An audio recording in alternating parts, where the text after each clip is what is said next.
All right, let's move on to something else and look at some key presets. So keys, synths, a lot of those, those sorts of instruments might be applicable here for you. So so if you don't have like a keyboard in your track, or you don't have a piano track, it's not necessarily, shouldn't exclude you from watching this. So make sure you take some notes on this, because it's, I'll share some tips with you. So keys in a busy mix, very popular because, people tend to put a lot in their arrangements, especially these days. A lot of layering happens. Sometimes you want those layers to all sound like one instrument. But here's what I tend to recommend when you want your keys to cut through in a busy mix without cluttering up the rest of the track. And so you see that a lot of times that is what it happens in the mids, or in the middle of the frequency spectrum. I always like to push the keys there and have them poke through the mix in between the bass instruments, the kick, the snare, the kick, the bass, maybe some of the low part of the guitars, and then you have the keyboards and the synths and stuff like that, and then you maybe have your high-end instruments and your vocals on there. So if you look at this, I'm taking out a lot of the lows, I am taming the mud, and then I am taking some of that. Sometimes if you have keys, you can get it to be sort of nasally, sort of honky here in the high mids. But I'm taking some of that out. This also helps creating a frequency pocket for the vocal. So if your keys are cluttering up or crowding out the vocal, it might be because they're fighting this area here. And if you cut a little bit between 1K and 3K or so, you might feel your vocal just sort of sitting and popping on top of the mix in a good way, right?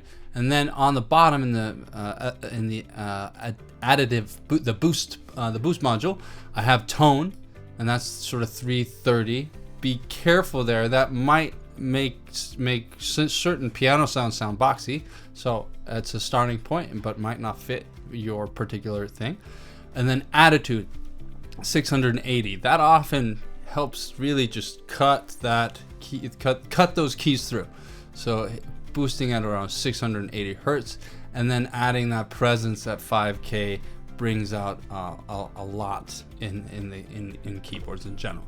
So that's sort of the keys in a busy mix. You are cutting quite a bit, but you're also adding strategic frequency boosts to make it cut through. All right.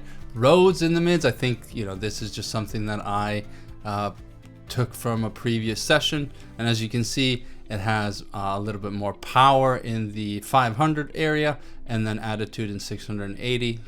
Cutting in the mid, giving a frequency pocket, adding presence, and adding space at about 16K. What else do we got in the rock synth? Yeah, so you can see how it's very similar often. Just minor tweaks. So you can start with these tweaks, and then you have the thin and airy pad. So you can see how I've thinned it out. It's just supposed to be this airy pad in the background, and so I want it to not have a lot of low mid or low frequency, but it does have quite a bit of brilliance at 8K and quite a bit of air at 10K and above. So that's sort of how the thought process is in keys. So if you think about it, let's do a quick clean reset here. If you think about it, think about this area here. Let's put this in. If you think about this area here being sort of the low instrument, so that this part here is the what'd you say, the low bass instruments, bass, kick drum, that sort of thing. Maybe even the low end of a grand piano if you have that. And then you have this area right here that is sort of the low mids. A lot of the guitars might live here. And then you have this area right here that might be where you can put your keyboards. And then you have this area right here that, you know, all the high mids, the vocals and things like that sort of live.